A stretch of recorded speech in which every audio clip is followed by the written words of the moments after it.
Bom dia, pessoal. Um prazer estar com vocês nesse mais um call de resultados da Ambipar Participações. É o nosso quinto resultado desde da abertura de capital. Então, é com muita satisfação que a gente vai apresentar esse resultado, porque, de fato, estamos bem otimistas com relação a tudo que a companhia está entregando. Hoje vamos participar aqui eu, Thiago, CFO da companhia, e a Lúcia, que é a nossa gerente de RI, vai estar aqui no apoio no nosso call de resultados do terceiro trimestre de 2021. Vou pedir para o pessoal colocar a apresentação para a gente já iniciar. Bom, resultado do terceiro trimestre, pode passar já aí para o primeiro slide, por favor? Vamos passar um pouquinho dos destaques aqui, de tudo que a gente conseguiu entregar nesse terceiro tri, pode passar. Com relação a crescimento, né? A Ambipar Participações sempre teve uma via, sempre usou a ferramenta de M&A para o resultado, para crescimento, né? E esse trimestre não foi diferente, foram 12 aquisições dentro do terceiro trimestre, foram 7 em response, onde a gente fez aqui de fato e aqui algumas novidades, né? Que foi uma empresa na Colômbia, também teve uma empresa no Brasil, né? A parte da Contralpar, que faz toda a parte de prevenção e mitigação de riscos ambientais com relação a áreas degradadas, enfim, alguma parte de licenciamento ambiental, tem muita sinergia com a Ambipar Response. E continuamos, é claro, com o nosso crescimento na América do Norte e no Reino Unido. A gente vai passar um pouco mais de detalhe um pouco mais para frente. E na Environment também, a gente segue firme nas nossas aquisições, né? Nesse terceiro tri, a gente já está aí com bastante aquisição entregue, no caso da Biofílica, da Drypol, da Suprema, da City Company, a gente também vai passar um pouco mais em detalhe o racional dessas aquisições.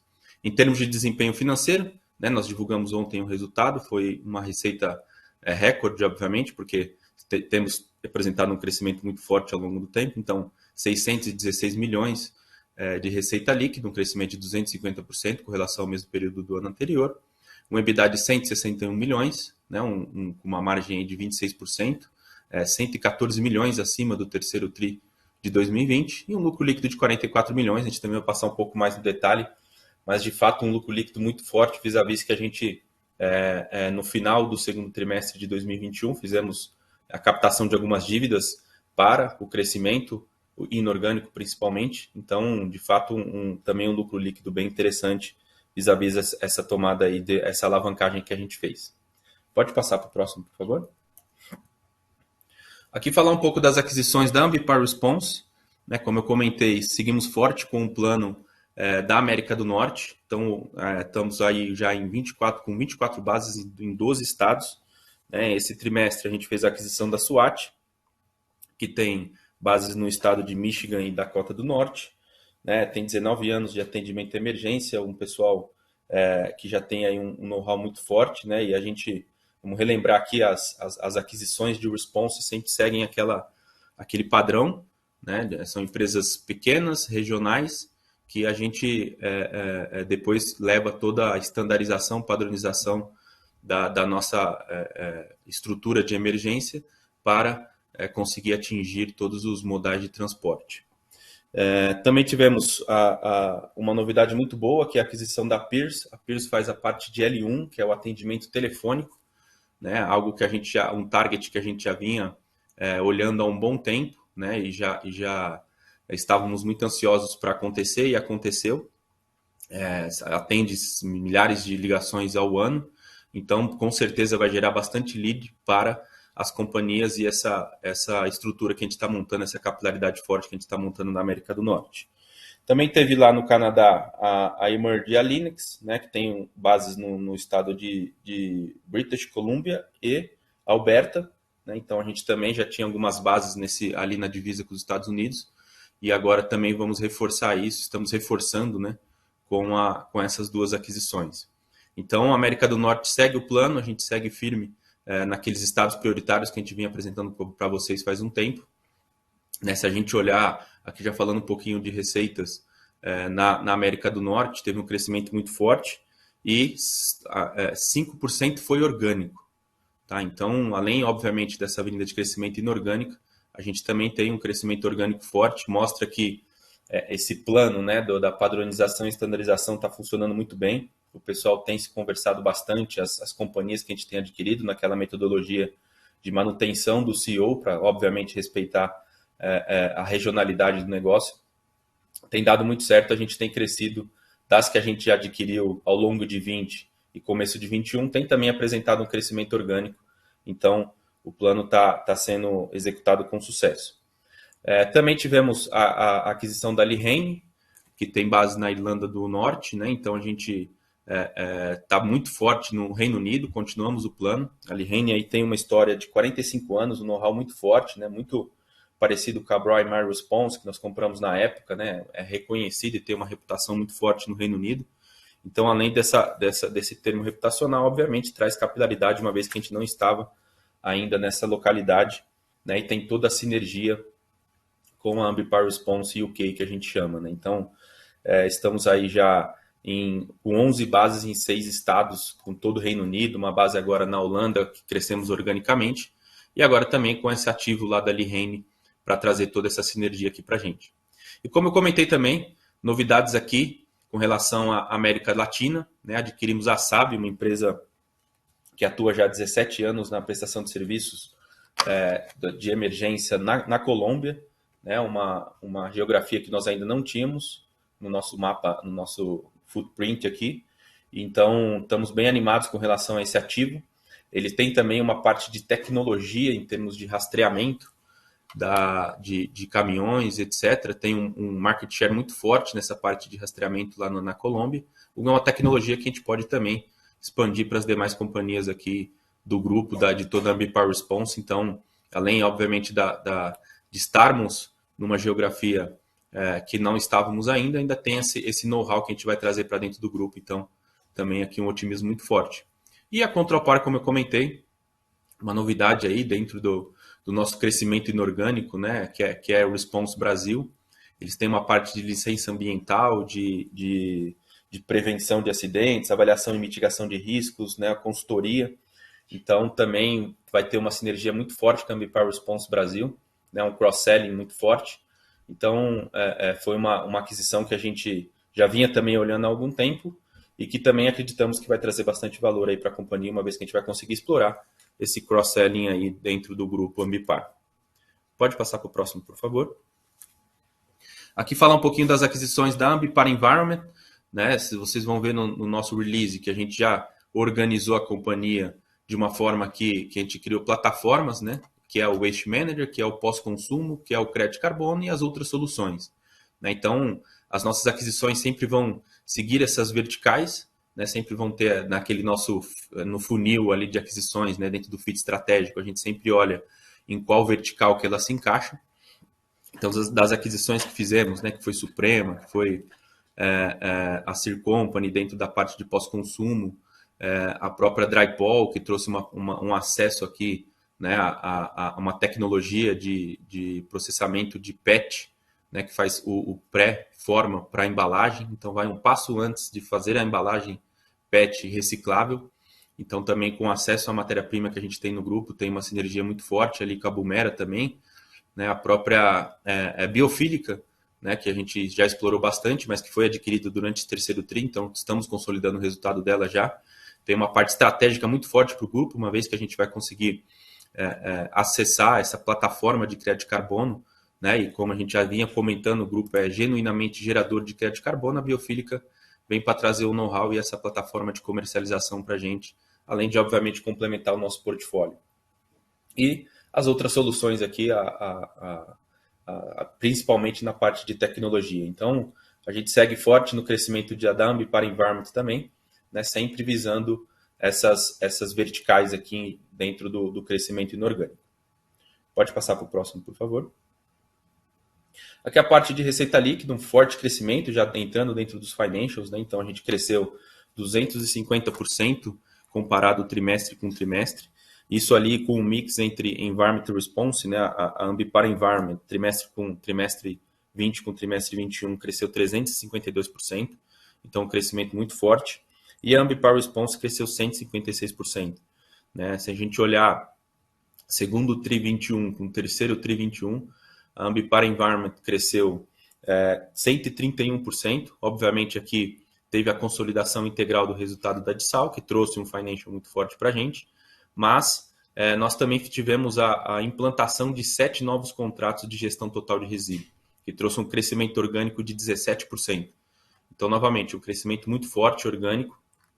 A gente segue firme naquela estratégia da implantação dos contratos, né? As regionais comerciais que a gente criou continua trazendo bastante lead para a gente, trazendo bastante negócio, né? Que reforça aquela nossa tese do IPO, que a gente, de fato, com uma estrutura de capital mais robusta, com uma visibilidade que o IPO nos trouxe, né? E com toda a parte de valorização de resíduos, a penetração que a gente está tendo e a aderência comercial com relação aos contratos de gestão total tem sido muito forte, né? 7 contratos em um trimestre é de fato algo que a gente está bem animado estávamos animados para anunciar e estamos bem satisfeitos de fazer esse anúncio aqui para vocês.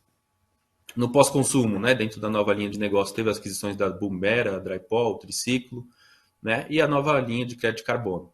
Tá? Então, a Ambipar Environment com um crescimento muito forte quando a gente compara, como a companhia é uma companhia de growth, né, às vezes comparar terceiro TRI 20 acaba ficando, né, até com um número muito relevante, mas a gente olhando TRI com TRI também mostra um crescimento muito forte nessas linhas de negócios. A Ambipar Response, comparado TRI 21, né, segundo TRI 21 com o terceiro TRI 21, cresceu 23%. Né, aqui no Brasil, a gente também está apresentando um crescimento muito forte, que foi de 17%. Aqui tem um pouco de inorgânico, que foi a Contralpar, mas se a gente olha o orgânico, deu 4%.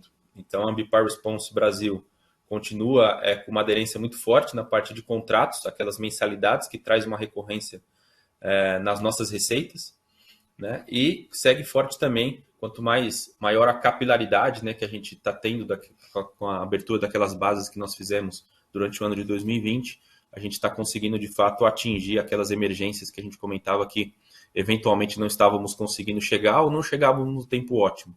Então, a parte de receitas de emergência aqui no Brasil também tem tido uma crescente muito forte e a gente conseguiu entregar esse crescimento orgânico bem interessante também.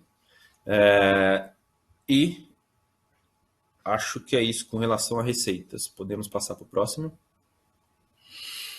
Com relação a EBITDA, também um crescimento muito forte, né? Acho que a gente acompanhou aí o crescimento da receita com relação a EBITDA também, a geração de caixa operacional. Tivemos ali uma leve pressão de margem, que já era esperado, a gente já tinha comentado no call do segundo TRI de 21, né, que a consolidação da Dissal traria uma pequena pressão de margem no segmento Environment.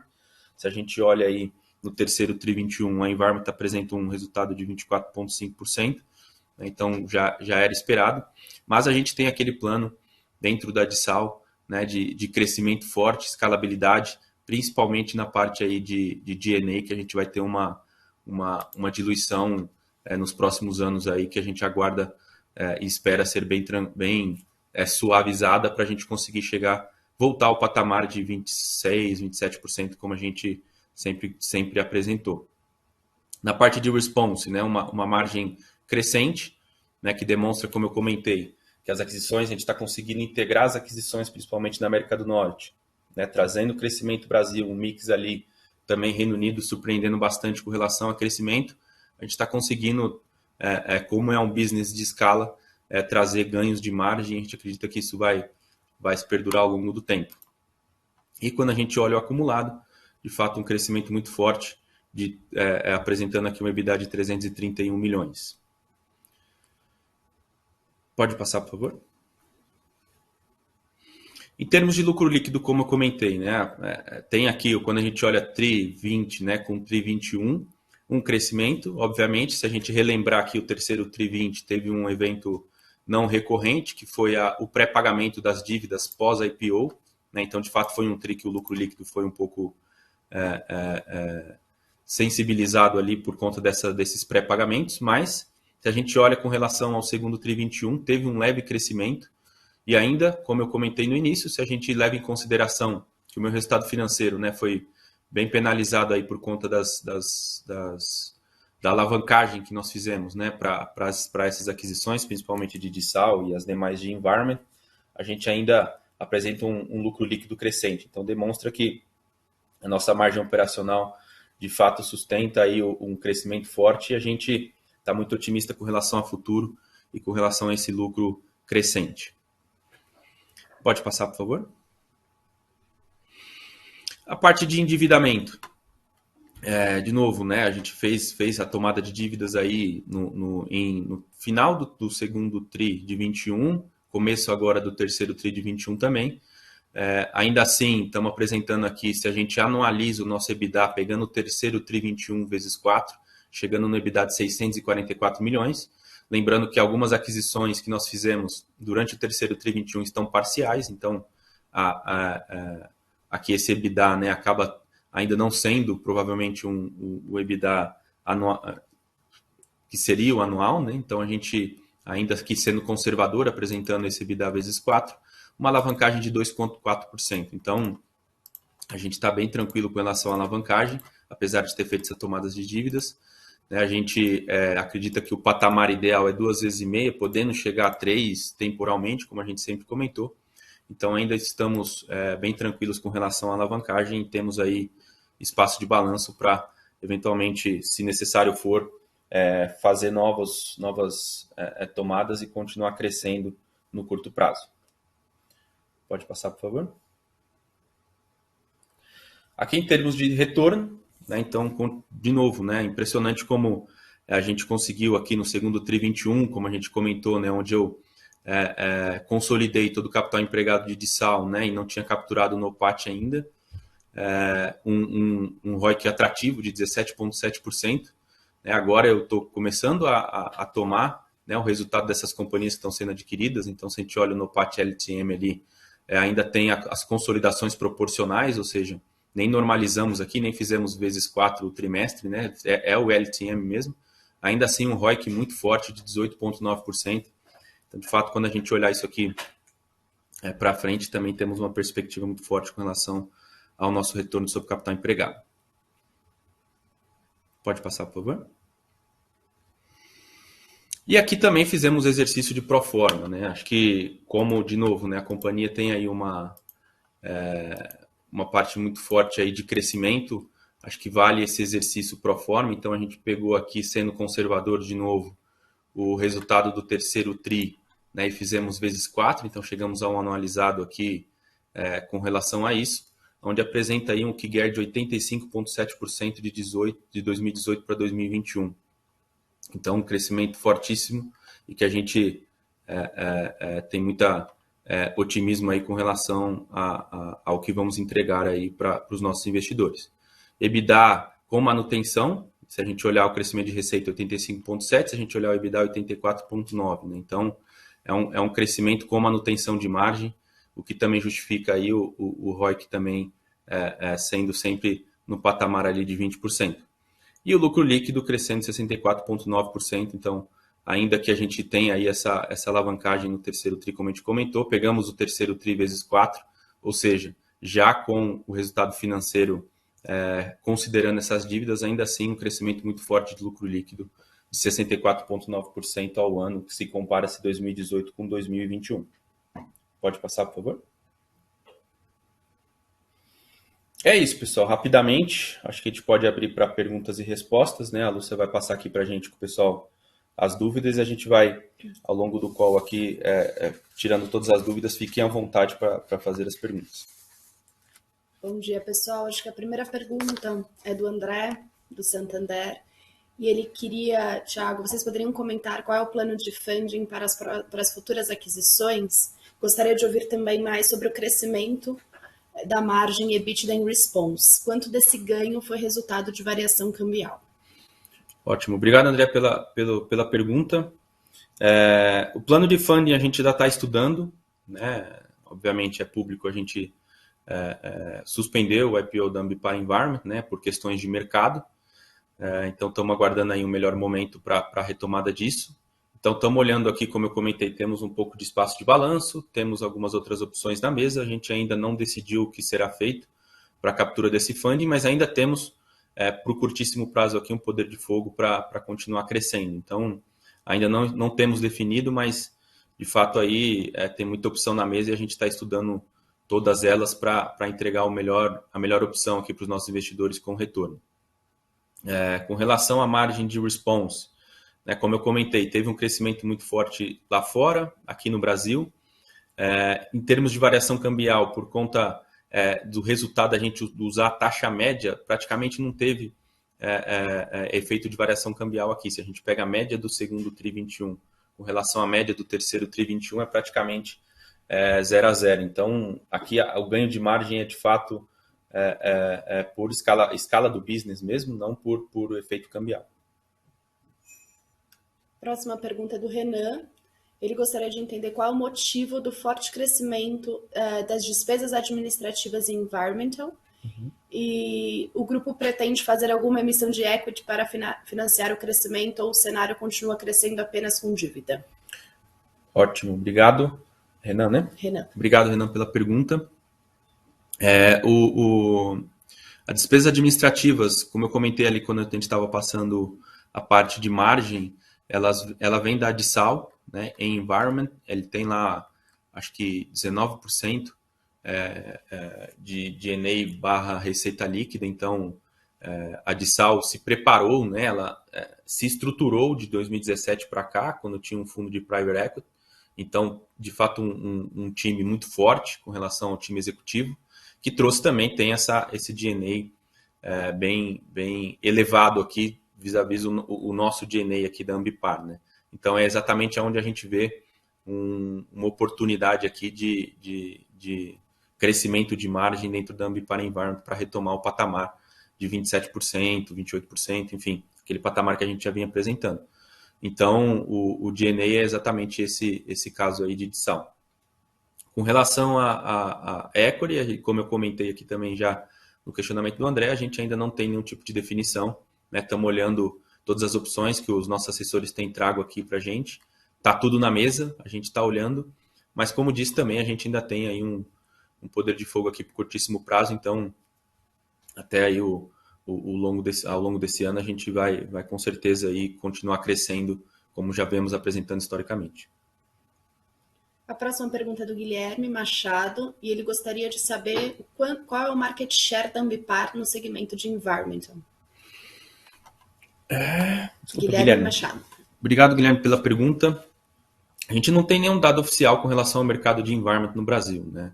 Não tem nenhuma associação dos gerenciadores de resíduos, vamos dizer assim. Mas a gente sabe que a gente tem uma penetração muito pequena ainda, né? A gente fez um estudo aí com relação ao mercado como um todo, chegamos a ver que a gente não tem ainda nem 10% do mercado, muito menos que isso, né? Então, quando a gente fala do mercado de gestão total de resíduo em grandes indústrias, né? E ainda incluindo pós-consumo e crédito de carbono. Então, é um mercado ainda muito em que a Ambipar tem pouca penetração, o crescimento orgânico tem sido uma avenida de crescimento nossa, e a gente acredita que continua aí esse plano de crescimento orgânico que vai trazer bastante retorno para a companhia, tá? Porque ao longo do tempo aqui, conforme a gente não dá conta das demandas que chegam aqui dos possíveis clientes, dos prováveis clientes, né? Então a gente tem cada vez mais reforçado o time aqui para conseguir entregar a implantação desses contratos que tem chego aqui para a gente. Próxima pergunta é do Fabiano Vaz. Ele parabeniza os resultados e ele queria entender como vem um cenário macro doméstico atual e os impactos para o resultado aqui no Brasil. Vocês poderiam dar mais detalhes em relação ao que esperam para 2022 em relação ao crescimento orgânico e inorgânico, pensando no cenário de capitalização, de capitalizados e não capitalizados? Ótimo, obrigado, Fabiano, pela pergunta, obrigado pela parabenização com relação aos resultados. De fato, é com muita satisfação que a gente está apresentando aqui esses resultados da Ambipar. Em relação ao cenário, né, a gente obviamente sabe que virá aí um ano desafiador em 2022, devido ao ano eleitoral. A gente sempre sabe que é um ano desafiador, vou repetir aqui a palavra, né, porque acho que essa é a palavra certa. A gente sempre foi um business resiliente, né? Então a gente sempre cresceu, né? Seja o cenário que for, a gente sempre cresceu sim e sim, seja em ano bom, seja em ano desafiador. Então a gente olha o ano de 2022 exatamente dessa forma, né? O nosso serviço é um serviço essencial dentro do cliente, né? Seja em environment, seja em response. Então a gente está bem otimista com essa nossa resiliência que a gente vai continuar aí o plano de crescimento que a gente sempre se comprometeu para entregar para vocês. Próxima pergunta é do Gonzalo Banchili. Como vai o processo de integração das novas aquisições? Já tem alguma ideia do cross-selling e o quanto está crescendo o tamanho de contrato com os seus clientes? Ótimo, obrigado, Gonzalo, pela pergunta. Assim, as integrações têm ido muito bem. A parte administrativa financeira, eu acho que a gente já explorou bastante, que a gente tem, de fato, uma estrutura muito forte lá em Nova Odessa, né? Então, centro de serviço compartilhado, a gente, de fato, tem um plug and play ali que não, acho que não há dúvidas aqui que a gente consegue fazer isso rapidamente. Acho que em termos de cross-selling, né, a gente está trabalhando bastante, né? Estamos aí com um workshop marcado para esse ano ainda, com todos os heads dos negócios aí, para a gente cada vez mais ir explorando tudo isso, né? Cada vez que a gente se encontra, né? Essa semana mesmo estávamos aqui com o pessoal da plataforma de pós-consumo, é impressionante como surgem ideias e negócios, né? Não só para essa plataforma, mas olhando sempre o grupo como um todo, né? Não só de environment como response. Então a integração tem sido muito boa, né? A gente tem conseguido colher bons frutos, né? Vis-à-vis o resultado da Ambipar Nordeste, da própria Boomer, enfim. Acho que a gente está conseguindo aí explorar bem, mas ainda há muito a ser explorado, né? Um processo de melhoria contínua, né? As aquisições foram recentemente realizadas, então a gente ainda é só o começo, a gente ainda tem muito para explorar e estamos aqui nos organizando e fazendo reuniões periódicas com esse pessoal para a gente não deixar nenhuma oportunidade escapar. Próxima pergunta é do Wagner, da Quantitas. Podem comentar um pouco sobre o CAPEX do trimestre? Os números vieram maiores e gostaríamos de entender o quanto disso está ligado a novos contratos de Response e da ESG, e quanto foi o CAPEX de manutenção.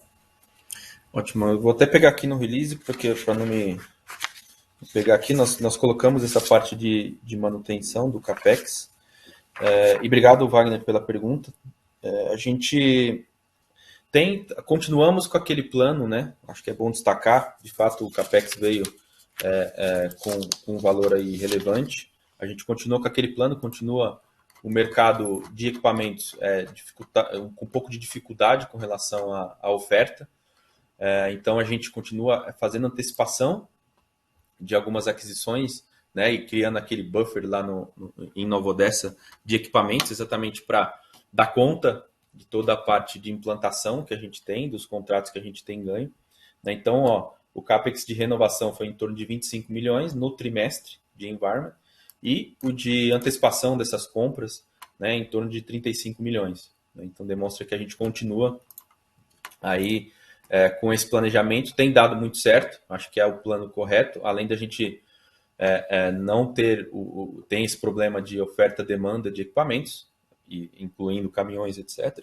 Também a gente consegue garantir preço, né? A gente tem tido aí um problema muito forte inflacionário, obviamente por conta de oferta/demanda, e a gente tem conseguido aí negociações bem interessantes, uma vez que a gente consegue aí temos a característica de frotista, né? Então a gente está conseguindo de fato fazer compras bem interessantes. Em response, nós tivemos algumas aberturas de bases, né, aqui no Brasil, né, um pouco de base que cresceu, e a gente vai passar um pouco mais o detalhe para vocês, foi vindo inorgânico, a parte da Contralpar. E lá nos Estados Unidos e Reino Unido, a gente tem feito CAPEX, principalmente com relação à padronização e estandarização das operações que a gente tem adquirido. Em termos do Chile, a gente tem também a parte aí de novos contratos, principalmente outsourcing, que é onde eles são fortes lá. Então, resumindo, o CAPEX foi feito no trimestre, qualitativamente foi isso. Próxima pergunta é do Sérgio Goldman. Faria sentido vocês entrarem no segmento de Waste to Energy? Bom, obrigado, Sérgio. Assim, a gente tem olhado, né? A gente tem a parte ali de coprocessamento já dentro do nosso portfólio de serviço, que nada mais é do que você pegar resíduos classe 1, fazer um blend, né? e produzir energia principalmente para fornos de cimenteira. Então é algo que a gente já faz. E a gente tem olhado, tá? Mas não está agora no plano aqui de curtíssimo prazo, não tem nada com relação a isso, a não ser o coprocessamento que já está no nosso portfólio. Próxima é do Ali Nasser, da Capitalo. Bom dia. Pensam em entrar com mais força no business de aterros a fim de originar resíduo plástico para a Bumera? Obrigado, Ali. Bom dia. Não temos nenhuma pretensão de investimento em aterro, né? O nosso lema aqui é aterro zero, inclusive. A Bumera, né? Essa captação de resíduo da Bumera, a gente acredita que a parte de aterro não trará uma captação de qualidade com relação à matéria-prima para a Bumera, né? Então, o Guilherme sempre fala isso, fala o resíduo que vem, dessa estrutura que ele criou de cooperativas, é um resíduo muito mais nobre, que já vem já separado e muito mais limpo, né? Então, a gente vai continuar com esse plano, tanto geração dessa matéria-prima para a Bumera, Drypol, enfim, dentro dos contratos que a gente tem de pós-indústria, né? E dessas cooperativas. Então, aterro não está nos nossos planos e não é o nosso foco aqui. A próxima é do Daniel de Oliveira. Bom dia. Com a alta da taxa de juros, pode comprometer a estrutura de capital da empresa?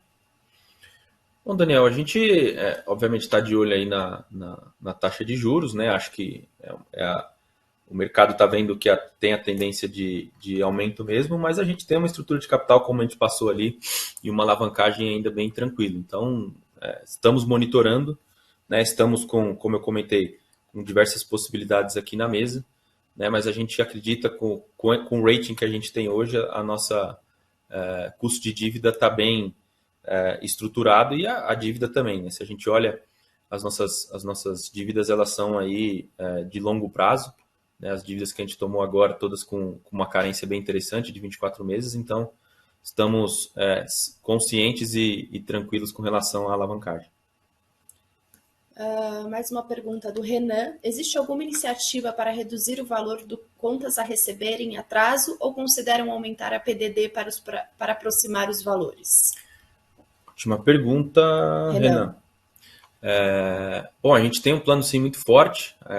Se a gente olha o nosso aging do contas a receber, tem ali uns valores vencidos. Isso vem das aquisições, né? E com a estrutura que a gente tem de cobrança e principalmente a parte jurídica, a gente acredita que sim, a gente consegue e tem esse plano de recuperação desses créditos, né? Então a gente tem já tudo isso muito bem mapeado para de fato ter a retomada desses créditos aí. Então, com relação a PDD, a gente está bem tranquilo também, por conta exatamente desse planejamento e de tudo que a gente tem uma régua de cobrança. A partir do momento que essas empresas entram dentro dessa régua, a gente já faz um mapeamento e tem muita probabilidade de êxito nessas cobranças, uma vez que está tudo muito bem documentado. Bom, acabaram as perguntas.